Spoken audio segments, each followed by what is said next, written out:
Hello, you're watching the Telerik Rad TreeView array binding video. In this video, we'll cover how to bind to an array list and how to bind to an array of objects and set properties of the tree node to properties of the object after data binding. During this video, there may be code examples written in either Visual Basic or C#. However, the concepts are the same and code is provided for you in both languages. Well, let's begin by creating a new website. We're going to use the AJAX enabled website here and call it something related to what we're doing here.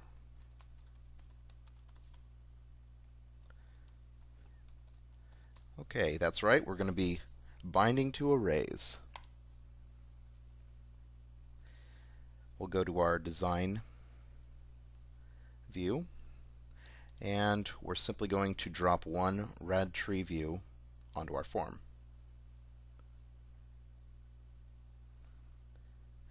Now, I am only going to change one property of this rad tree view right now.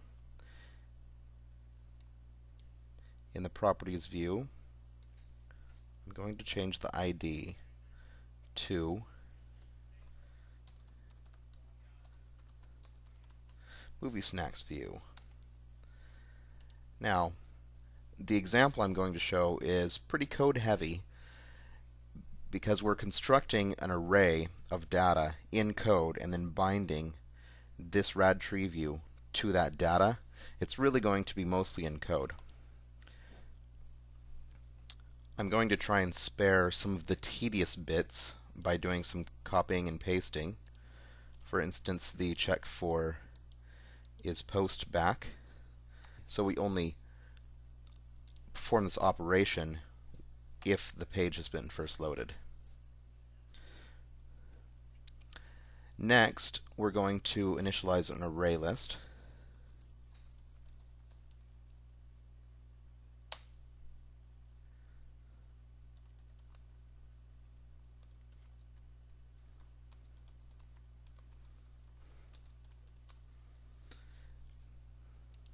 Now, array list hasn't been added to our using clauses here. So if we go here over this array list, there's a little trick where you can hover over this little red dot and this tag appears, and it'll drop down giving you some ideas for how to fix it. And we're going to add it to our, we're going to add the system collections to our using. And then we just have to fill it with data. So I'm going to just paste that right in there. And this is just adding normal strings to our array list. Now, we need to access the movie snacks view dot data source. And we need to set this to our menu data. And now the movie snacks view knows where it's going to get its data, and you would think that there's more code involved with this, but it really is just this easy.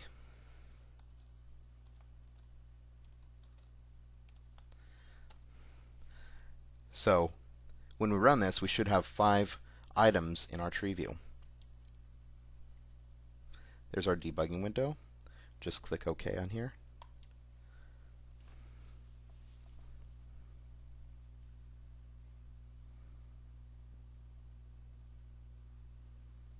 And there it is.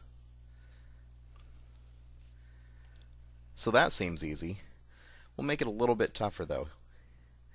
Let's go back to our default ASPX and drop another tree view on here. They aren't going to be related to each other in any way. I just want to start fresh with a new tree view. And we'll call this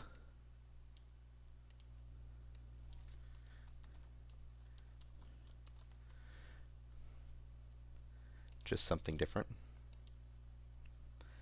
The movie store view now is created, and back to code we go. Now I'm going to stay just right here in the same function. We don't need to put it anywhere else. Although we could, this is just a convenient place to do it. So the first thing we're going to do is we're going to add a class, because what we're going to be doing is having an array that has multiple fields in it that we can use to initialize the tree view the way we want. So the class is going to be added right here.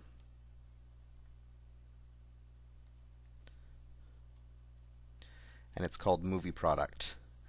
Movie product contains these three properties: text, checkable, and description. And if you look down here, you'll see that they're just normal properties with normal setters and getters.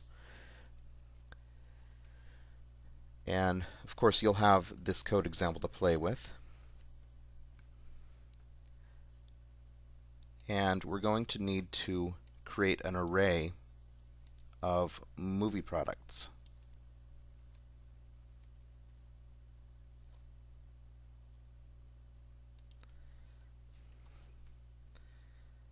There we are.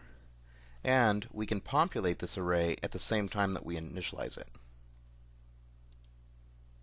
And that's what I'm going to do right here. You don't want to see me type all this, so I'm just going to paste it in.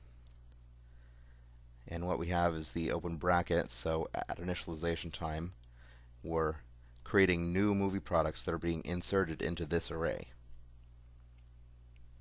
And it's being initialized according to the constructor of movie product with the text, the checkable property, and the description. So here we have a bunch of those different candy bars we had, and some popcorn, and we have some movies also that we're going to be adding, and all their checkboxes are going to be false, unlike the candy bars, which are true. And we all have some descriptions here. So that's great. We've got that, and we can, of course, data bind these pieces right here. The movie store view, the new rad tree view that we added, we're creating the data source, setting it to movie products, and then we're data binding it. But that's not quite enough in this case, because it doesn't know, since there are a couple of string fields and other fields available, it doesn't know which one it's going to use for its text field. So we need to give a little bit more information in this case. So after we set the data source property, we're also going to set the data text field. This is going to help it by assigning the text field to this first property that we're using in the movie product class.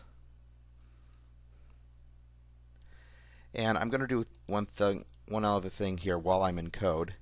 I'm going to set the checkboxes to true for the actual tree view. And this is going to set the default to true for all the checkboxes and allow them all to have checkboxes, because I know that I'm going to want to actually change the checkboxes based on which object is being used. So where are we going to do that? Well, if we go back to our design view and look in our properties, we can go take a look at our events here. Now there's the data binding and data bound, and we also have some node data bound and some other node events here that we can use. And in the case of the node data bound, this is where after you've bound the data, so after the node has been created, you're going to have a chance here to set other properties for this node. So this is a really great event to use that for.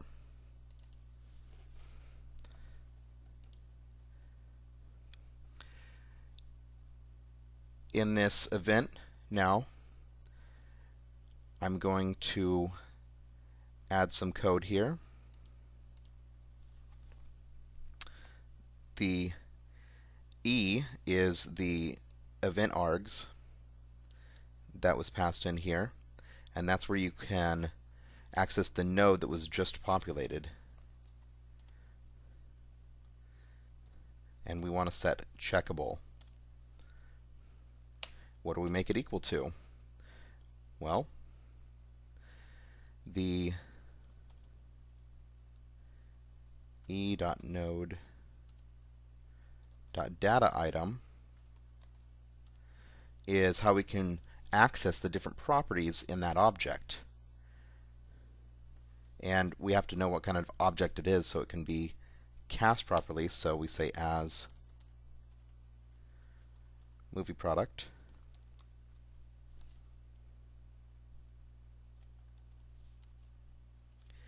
and checkable. So now we're setting the node's checkable property to the object that was bound to the node item's checkable property. Now there's one more property I want to set while I'm here, and we can save some time by copying this and pasting this. That property that we want is the tooltip. And since we know this already accesses the properties, we just want a different property here. Description. So that should populate the tooltip of each node with the description from each of those objects. Let's run this.